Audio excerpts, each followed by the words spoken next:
கர்த்தருடைய பரிசுத்த நாமத்துக்கு ஸ்தோத்திரம். தேவன் என்னையும் இந்த கையெழுத்து வேதாகம பகுதியை எழுதுவதற்கு கர்த்தர் என்னை பலப்படுத்துவதற்காக அவரை நன்றியோடு ஸ்தோத்திரிக்கிறேன்.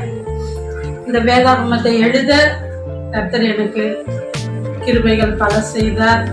சாட்சியாக நான் சொல்லணும்னு சொன்னா, இந்த ஆதியாகமம் புஸ்தகத்தை நான் எழுதி முடித்த உடனே என்னுடைய இடது கண்கள்ல பார்வை குறைபாடு ஏற்பட்டது. நாங்கள் டாக்டர்கிட்ட சென்று பரிசோதித்த பிறகு அவர்கள் 4-5 முறை லேசர் செய்துட்டு கண் பார்வை ரொம்ப பாதிக்கப்பட்டிருக்குது, உங்களுக்கு ஆப்ரேஷன் பண்ணாதான் இந்த பார்வை திரும்ப வரும்னு சொன்னாங்க. என்னுடைய கவலையெல்லாம் பார்வை திரும்ப வர்றதை பற்றி இல்லை, வேதாகமத்தை ஆப்ரேஷன் பண்ணா எழுத முடியாதே அந்த கவலை தான் எனக்கு அதிகமாக இருந்தது. நான் ஆப்ரேஷனுக்கு நான் ஒத்துழைப்பு கொடுக்கல. உங்களிலே நற்கிரியைகளை தொடங்கினவர் அதை முடிக்கவும் வல்லவராய் இருக்கிறார் என்ற அந்த வார்த்தை தான் எனக்கு திரும்ப திரும்ப என்னுடைய மனதில் அது பேசிக்கொண்டே இருந்தது. மறுநாள் அந்த வேதத்தை நான் எடுத்து இந்த வார்த்தை அறிக்கையிட்டு, தேவனே என்னில நற்கிரியை தொடங்கின தேவன் இதை முடிக்க வல்லவராய் இருக்கீங்க, என்னுடைய பார்வையை நீங்க தெளிவாக்குங்கன்னு சொல்லி நான் எழுத ஆரம்பித்தேன்.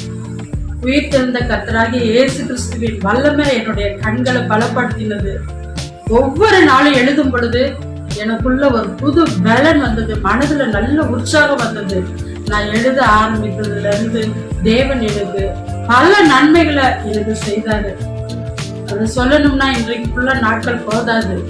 எங்க பிள்ளைகளுடைய வாழ்க்கையில நான் எதிர்பார்த்த காரியங்கள்ல நல்ல முன்னேற்றம், ஊழியத்துல நல்ல ஒரு முன்னேற்றத்தை தேவன் கட்டளையிட்டாரு. எங்க குடும்பத்துல பல அற்புதங்கள் நடக்க ஆரம்பிச்சது. கணவருடைய வாழ்க்கையில கூட அவருக்கு மாரடைப்பு ஏற்பட்டு சரீரத்துல ரொம்ப அவர் பலன் குன்றி போயிருந்த நேரத்துல கூட, அந்த நேரத்திலும் என்னுடைய மனம் தளர்ந்துடாதபடிக்கு நான் தொடர்ந்து வேதத்தை எழுதி கொண்டே இருந்தேன். நான் கர்த்தர் கிருபையா இறங்கி அவருக்கு இன்னைக்கு வரைக்கும் எந்த பிரச்சனையும் இல்லாதபடிக்கு ஜீவனை கட்டளையிட்டாரு. எல்லாவற்றுக்கும் மேலாக என்னுடைய கண் பார்வையில நான் எழுதும் பொழுது ஒரு வேதனையோ இல்ல கண்கள்ல நீர் வடிகிறதோ இல்ல தலைவலியோ ஒன்று ஏற்படாதபடிக்கு அற்புதமா அதை எழுதி முடிக்கிறதுக்கு பரிசுத்த ஆவியானவருடைய ஒத்தாசை எனக்கு அதிகமா இருந்தது. தேவன் வாக்குத்தத்தம் பண்ணினவர் உண்மை உள்ளவராய் இருக்கிறார். என்னிலே நற்கிரியை தொடங்கின தேவன் அதை முடிக்கவும் அவர் வல்லமை உள்ளவராய் இருந்தார். அவருடைய பரிசுத்த நாமத்துக்கு ஸ்தோத்திரம் உண்டாவதாக. ஆமென். மேலும் இந்த வேதாகம நண்பன் மூலமாக அந்த ஊழியத்தின் நிமித்தம் அந்த கையெழுத்து வேதாகமத்தை எழுதுவதற்கு தேவன் கிருபை செய்தார். அந்த ஊழியங்கள் இன்னும் மேன்மேலும் வளரும்படி கர்த்தரை நன்றியோடு ஸ்தோத்திரிக்கிறேன். ஆமென்.